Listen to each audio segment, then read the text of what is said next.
আজকে এই বাংলায় কেউ একজন বলবে ইসলাম নাকি রেপ করাকে পাপ নয় বলেছে, যার কথা ভাই বলতে গিয়ে রয়ে গেল।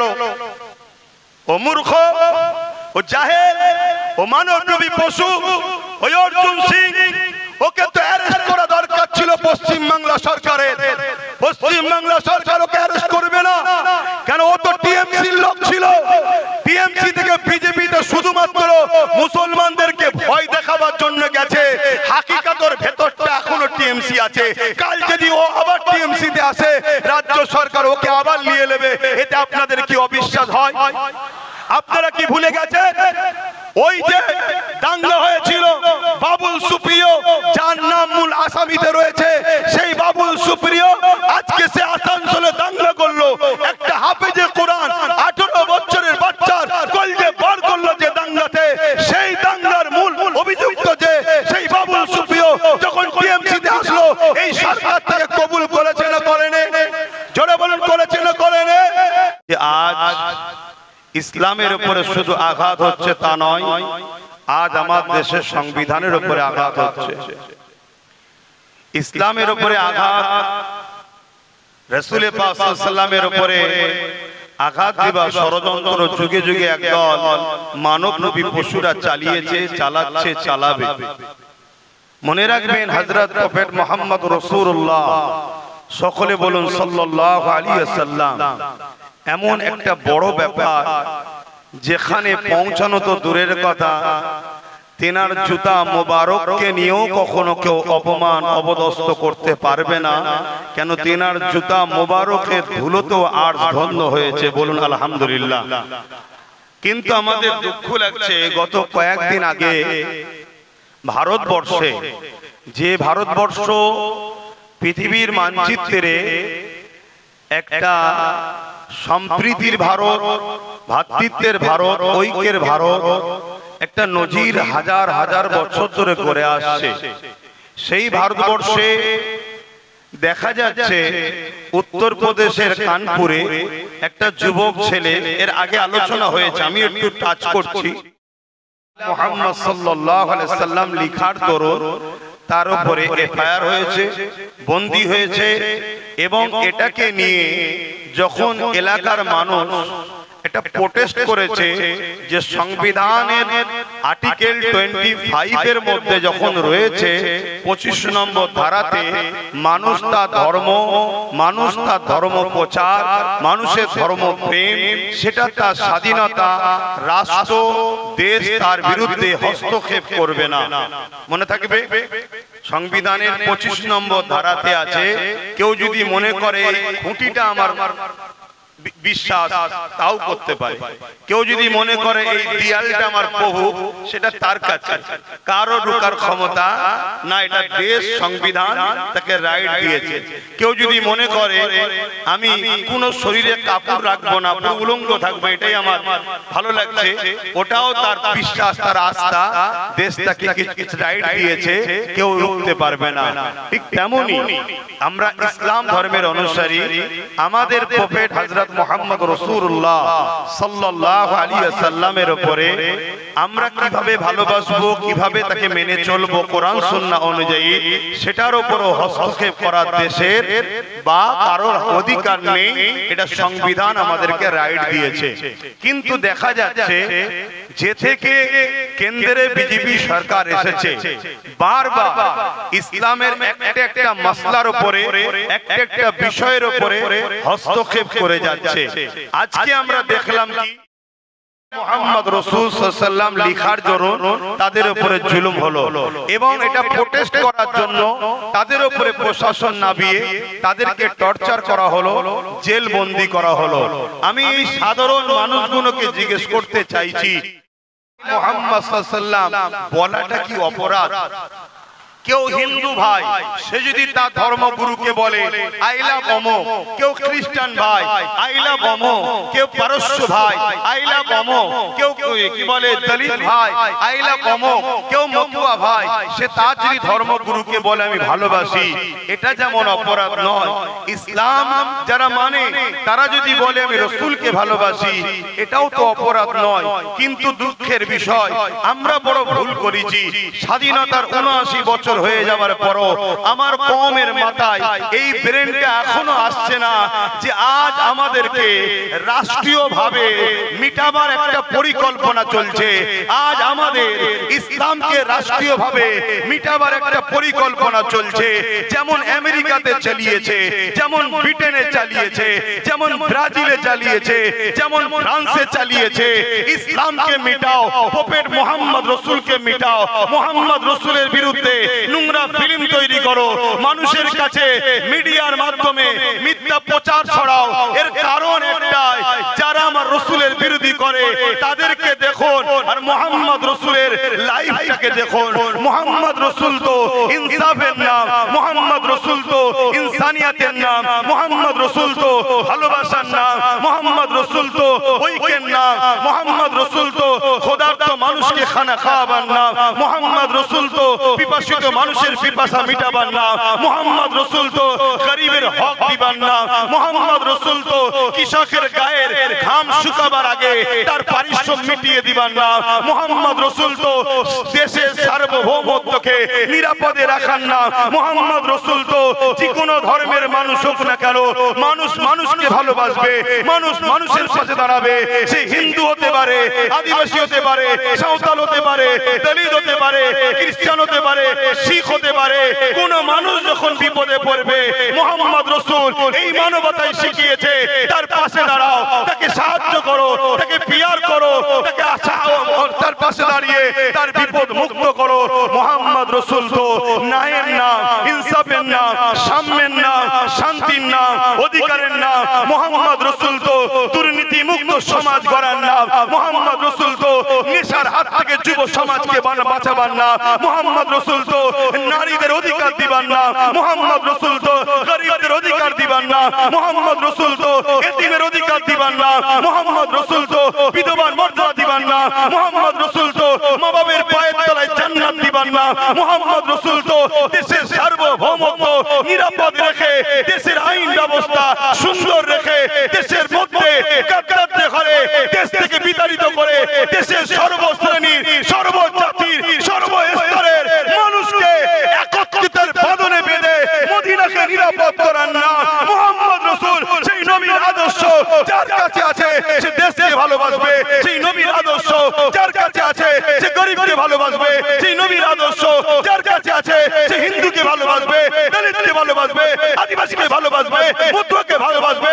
আজকের জালিম, আজকের ফেরাউন, আজকের নমরুদ, আজকের আবু জেহেল, আজকের উতবা, আজকের সাইবারা দেখছে মুহাম্মদ রাসূল যদি না থাকে, মুহাম্মদ রাসূলকে যদি প্যান্ট না খোলা যায়, মুহাম্মদ রাসূলকে যদি ভুলানো না যায়, তাহলে আমাদের জুলুম খতম হবে, আমাদের অন্যায় খতম হবে, আমাদের অত্যাচার খতম হবে।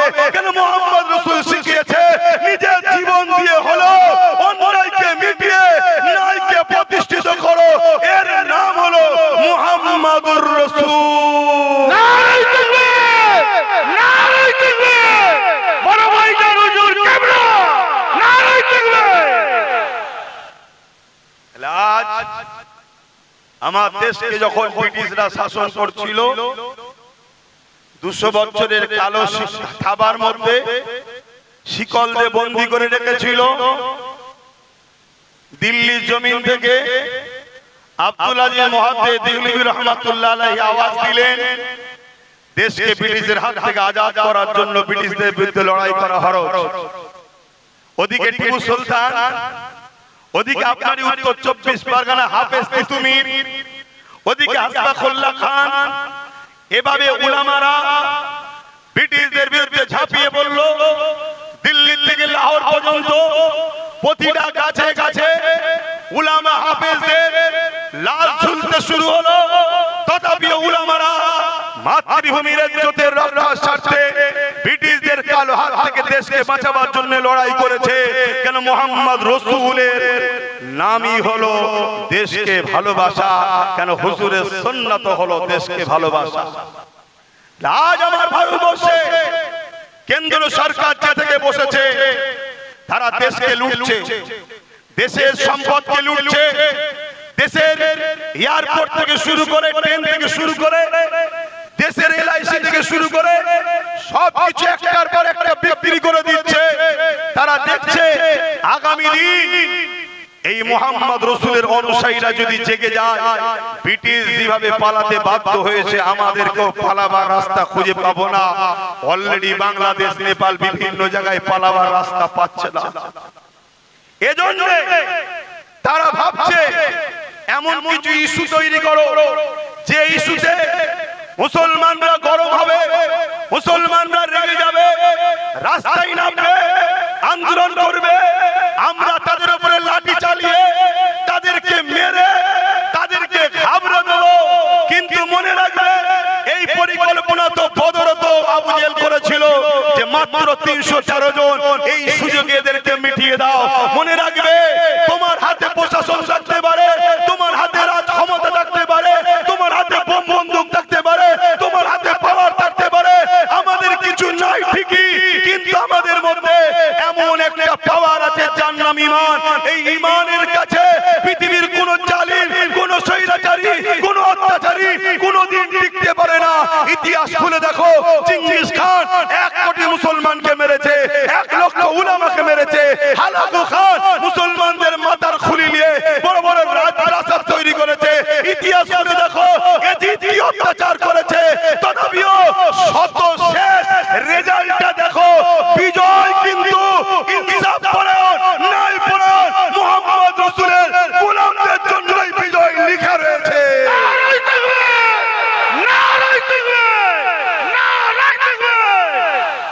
অতএব আমরা জানিয়ে দিতে চাই, তোমরা যতই চাও আমাদেরকে আঘাত দিয়ে রাস্তায় নামিয়ে হিন্দু মুসলমান করার পরিকল্পনা আমরা বুঝি, আমরা বুঝি। তাই আমরা জানিয়ে দিই, এ ভারতবর্ষের মাটি, হিন্দু সমাজের ভাই, তারাও আমাদেরকে ভালোবাসে, আমরাও তাদেরকে ভালোবাসি। তাই আমাদের ভাইদেরকেও বলবো, এদের খপ্পরে পা না দিয়ে আন্দোলন করতে হবে। আন্দোলনটা যেন জালিমদের বিরুদ্ধে হয়, অন্য কোন ধর্ম, বর্ণ, জাতির, ভাষার বিরুদ্ধে যেন না হয়, এটা মাথায় রাখতে হবে। দ্বিতীয় নম্বর, আপনাদেরকে বলে দিই, আমাদের ধর্ম এই ফটো ধর্ম নয়, আমাদের ধর্ম ব্যানারের ধর্ম নয়, আমাদের ধর্ম ওই বাইকে লিখে চিপকে দিবার ধর্ম নয়, আমাদের ধর্ম দেয়ালে চিপকে দিবার কাগজের ধর্ম নয়। আপনি ভালোবেসে ব্যানার করেছেন, ওই ব্যানারের যদি যত্ন না করতে পারেন, আপনি কিন্তু আসামির কাঠগড়ায় দাঁড়াবেন। কেন ওই ব্যানারে হযরত প্রফেট মুহাম্মদ রাসূলের নাম আছে। আমরা দেখেছি ট্রেনে বিভিন্ন নেতাদের নাম পড়ে থাকে, বিভিন্ন নেতার ছবি পড়ে থাকে। আমার প্রফেট মুহাম্মদ সাল্লাল্লাহু আলাইহি সাল্লামের ফটো তোলার ক্ষমতা সূর্যেরও ছিল না, আমার নবী পাক সাল্লাল্লাহু আলাইহি সাল্লামের ফটো তোলার ক্ষমতা চাঁদেরও ছিল না। আমার নবীর গায়ে যখন সূর্যের আলো পড়তো, কোনো ছায়া পড়তো না। কেন? সূর্য তৈরি হয়েছে মুহাম্মদ রাসূলের নূরের অংশ থেকে তৈরি হয়েছে। বলুন আল্লাহু আকবার। আপনি জানেন কি জানি না, হযরত প্রফেট মুহাম্মদ রাসূলুল্লাহ সাল্লাল্লাহু আলাইহি সাল্লাম, আশা করছি জানেন, হযরত আলীর আসরের নামাজ কাজা হয়ে যাচ্ছিল, উংলির ইশারা করেছিল, ডুবা সূর্য হযরত মুহাম্মদ রাসূলুল্লাহ সাল্লাল্লাহু আলাইহি সাল্লামের কথায় আবার দ্বিতীয়বার ফিরে এসেছিল। হযরত আলী আসরের নামাজ পড়েছিল।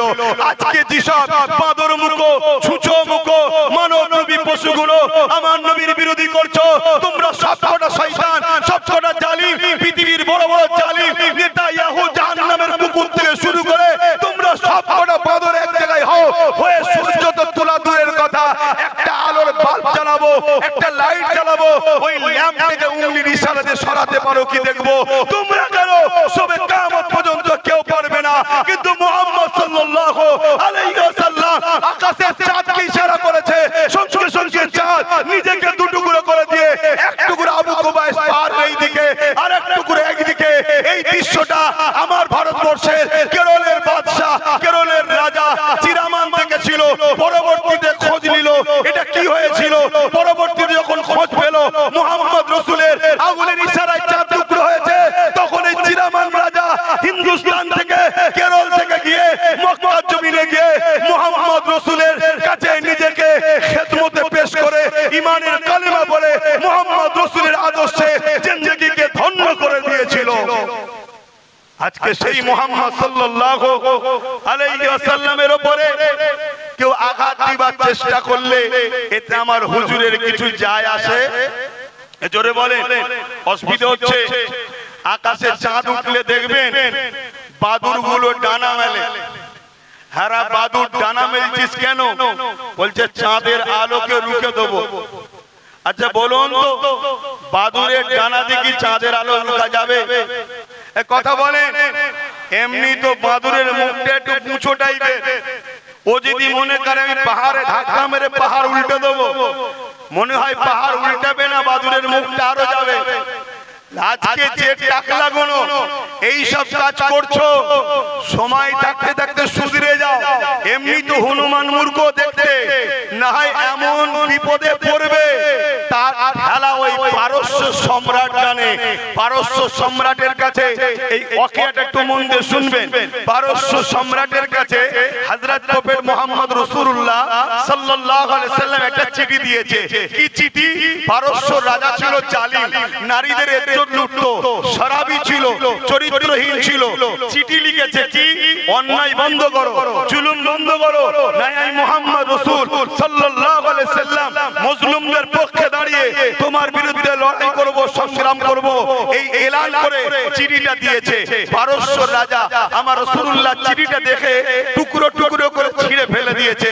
যিনি চিঠি নিয়ে গিয়েছিলেন উনি এসে আমার রাসূলকে বলছেন, হুজুর আমার বড় দুঃখ লাগলো, নাজ্জাশী বাদশা চিঠি লিয়েছে, মানবে কি না মানবে তার ব্যাপার, কিন্তু ছিঁড়ে দেয়নি। রোমের বাদশা চিঠি লিয়েছে, মানবে কি মানবে না তার ব্যাপার, ছিঁড়ে দেয় না। এমন করে পৃথিবীর অনেক দেশের রাজারা আপনার চিঠি লিয়েছে কিন্তু ছিঁড়ে দেয়নি।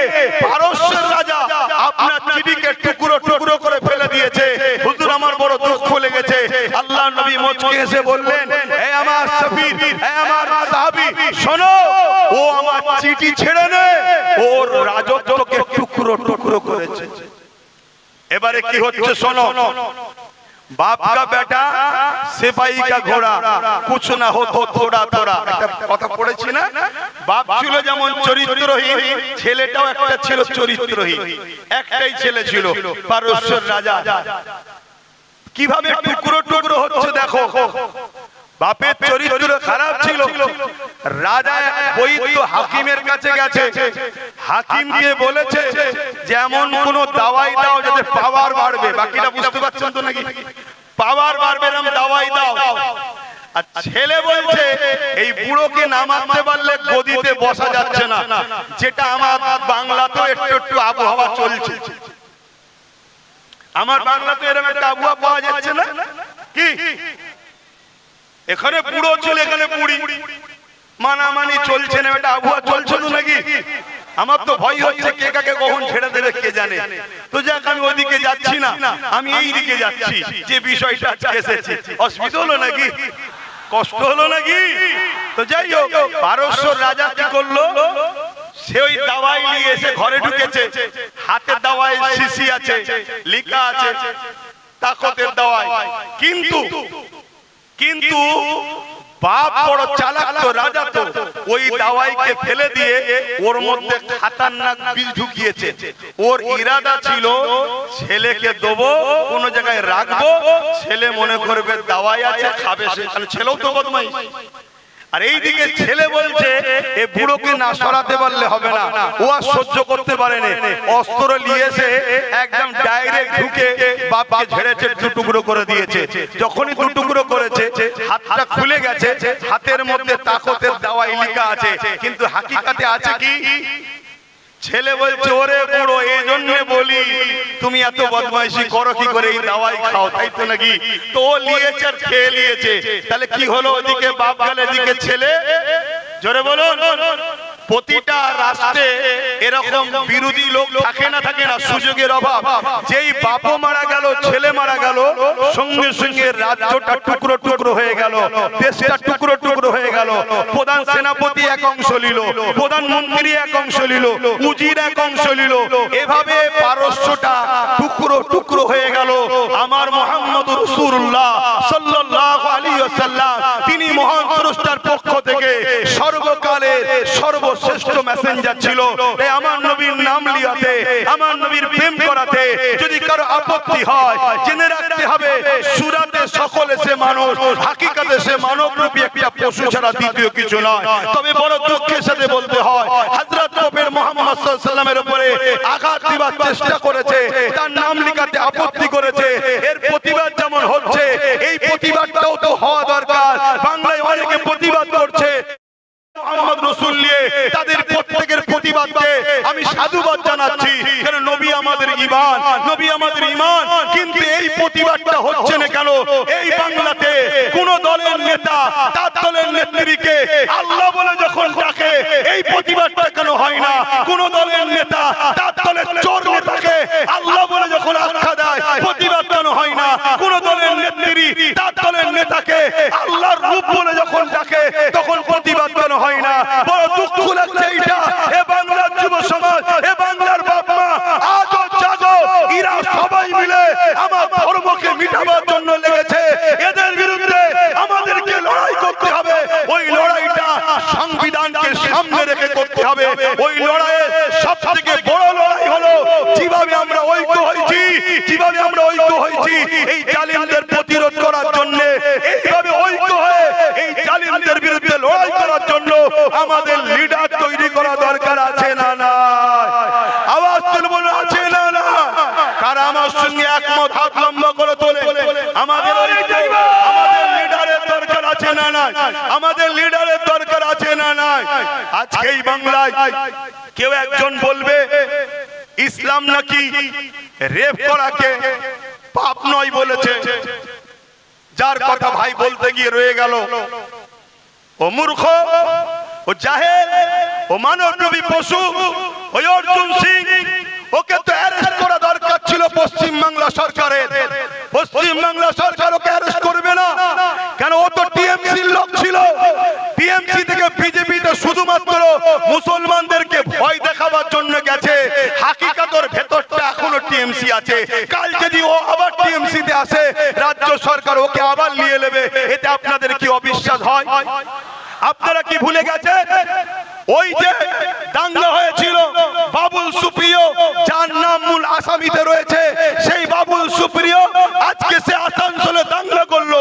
একটা হাফেজে কোরআন 18 বছরের বাচ্চার কলজে বার করলো যে দাঙ্গাতে। সেই দাঙ্গার মূল অভিযুক্ত যে সেই বাবুল সুপ্রিয় যখন টিএমসি তে আসলো, এই সরকার থেকে কবুল করেছে না করেনি? জোরে বলুন, করেছে না করেনি?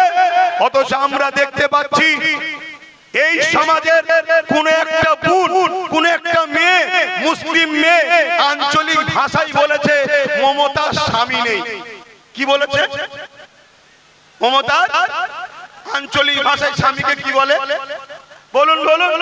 ওটা শুনতে খারাপ লাগে বলে আমি বলছি না, কিন্তু যাকেই বলে চাল ভাজা তাকেই বলে খুদ ভাজা। তো ও বলেছে মমতার স্বামী নেই। এ কথাটা কোনো ভুল কি? আমরাও তো জানি স্বামী নেই। এই কথা তরুণ কেস হলো, তাকে বন্দী করলো। যে বেঈমান মালাউনটা ওই মুসলিম মেয়েটাকে কেস করেছে, ওই বেঈমান মালাউন জাহান্নামের কুকুরটা আজকে অর্জুন সিং এর বিরুদ্ধে কেস করবে কি? জোরে বলুন, করবে কি? না। এরা একই বৃন্দে দুইটি কুসুম, জোড়া ফুল আর সিঙ্গেল ফুল, এরা দুজনে মিলেমিশে আছে। আমার মাথা কি খারাপ লাগছে নাকি? আজকে উত্তর প্রদেশের নিয়ে প্রতিবাদ করছো, আজকে কলকাতায় প্রতিবাদ করছো, ভালো জিনিস করো। কিন্তু এই বাংলায় যখন মানুষের ঘর বানা হয়, ইফতারকে ফেলে দেওয়া হয়, কল তুলে নেওয়া হয়, কেস দেওয়া হয়, মিথ্যা মামলা দেওয়া হয়, গেজার কেস দেওয়া হয়, তার বিরুদ্ধে আন্দোলনটা কবে করবে? তুমি দূরের আন্দোলন করতে পারছো, উত্তর রাসূল লিখাতে মেরেছে, পিটেছে, আন্দোলন করছো, করছি, ভালো কথা। কিন্তু এই বাংলায় যখন কেউ বলে কোরআন মিটে যাবে, না, তার আন্দোলনটা কবে হবে? এই বাংলায় যখন কেউ কাউকে বলবে যে অমুক আমাদের আল্লাহ, খুলে বলছি, খুলে খুলে বলছি, বলবো এই বলবো, খুলে বলবো না রেখে বলবো? কারা কারা শুনতে চান হাত তুলে বলুন। এই বাংলার নির্মল মাঝি বলে একটা এমএলএ আছে, সেই এমএলএ মমতা ব্যানার্জিকে বলছে আমাদের আল্লাহ। এর প্রতিবাদটা উলামারা করেছে, এর প্রতিবাদটা করেছে। কেন করলেন না? কেন করলেন না? এই প্রতিবাদের দরকার আছে না নাই? এক সপ্তাহ 1.5 সপ্তাহের মধ্যে আপনাদের এই উত্তর 24 পরগনা এর বিরুদ্ধে প্রতিবাদ হবে, ব্যানার তৈরি করে। আপনারা যেতে রাজি আছেন? রাজি আছেন?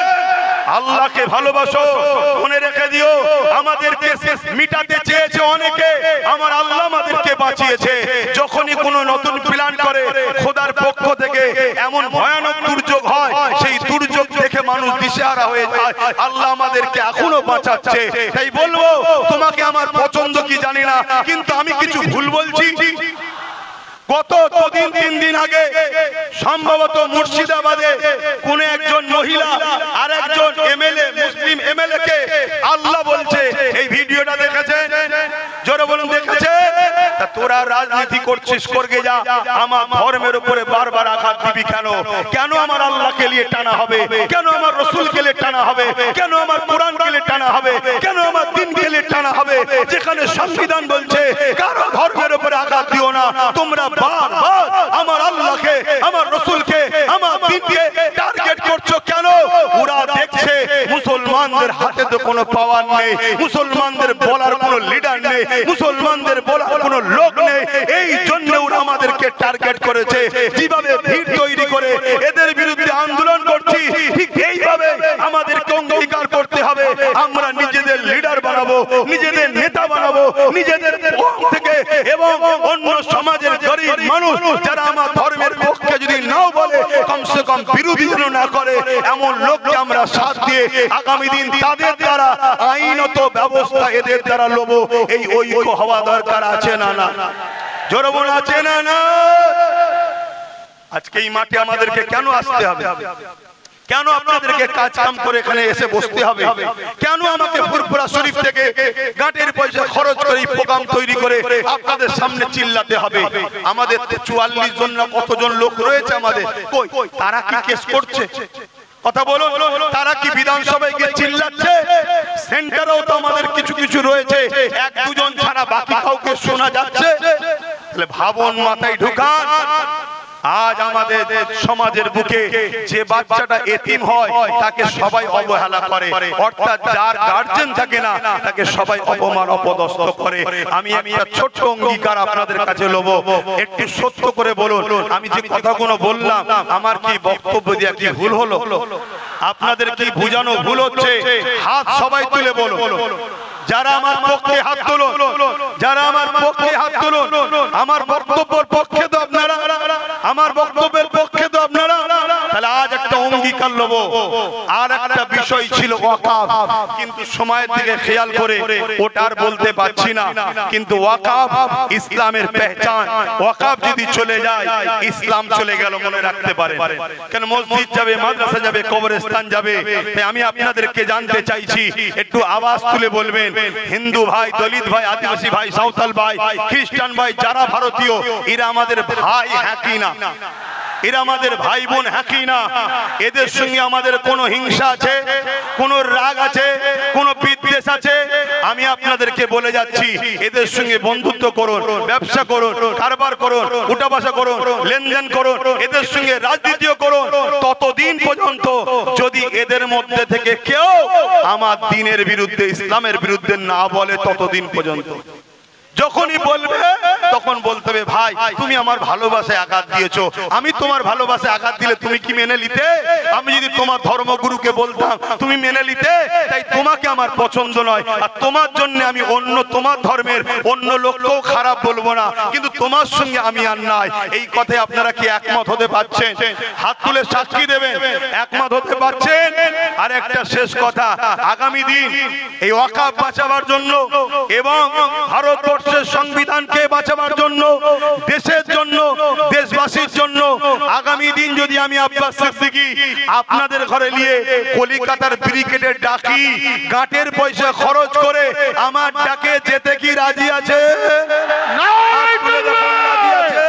নারায়ে তাকবীর! হাত তুলে রাখে, ভাইজান আপনি এগিয়ে চলুন, হাত তুলে রাখবে, ভাইজান আপনি এগিয়ে চলুন, হাত নামাবেন না, ভাইজান আপনি এগিয়ে চলুন। হাত নামাবেন না, হাতটা তুলে রাখেন। একটু দেখবেন ডায়ে বায়ে কেউ হাত তুলতে বাকি আছে কিনা। ভাই কেন দেখতে বললাম? ভাই কেন দেখতে বললাম? তার সাথে ঝগড়া করব? না না, ঝগড়া নয়, ঝগড়া ইসলাম শিখায়নি। আমরা শুধু চিনে নেব, এ আমাদের নয়, এ সংবিধানের নয়, এ মানবতার নয়, এই ইনসাফের জন্য নয়, এই ইনসানিয়তের জন্য নয়, অতএব তার সাথে আমরাও নাই। ঠিক না বেঠিক? হাত নাবান। আমার কথাতে কেউ কষ্ট পেলে, কেউ বেলেন তো যাক, আমি সময়ের দিকে খেয়াল করে এখানে সংক্ষিপ্ত করছি। আগামী 1.5 সপ্তাহের মধ্যেই এই আল্লাহ কেন বলল এবং ইসলামের উপরে যে অপবাদ দিয়েছে এর প্রতিবাদে ডাকা হবে। আপনারা সকলে একটু দাঁড়িয়ে যান, যেতে রাজি আছেন তো নাকি? একটু দাঁড়িয়ে যান, যেতে রাজি আছেন তো? ডাক দিলে খবর পাওয়া যাবে তো? হাত তুলে স্লোগান দেন, নারে দিবে, নারে দিবে, কুরআন ও সুন্নাহ, জিন্দাবাদ, কুরআন ও সুন্নাহ, সাল্লাল্লাহু আলাইহি সাল্লাম। ভারতবর্ষ, ভারতবর্ষ, ভারতবর্ষের সংবিধান, হিন্দু মুসলিম দলিত আদিবাসী ভারতবর্ষের ঐক্য, নারে দিবে। আপনারা আস্তে আস্তে যাবেন, আস্তে আস্তে আপনারা যাবেন, যেন কোন রকম বিশৃঙ্খলা না হয়, খেয়াল রাখবেন।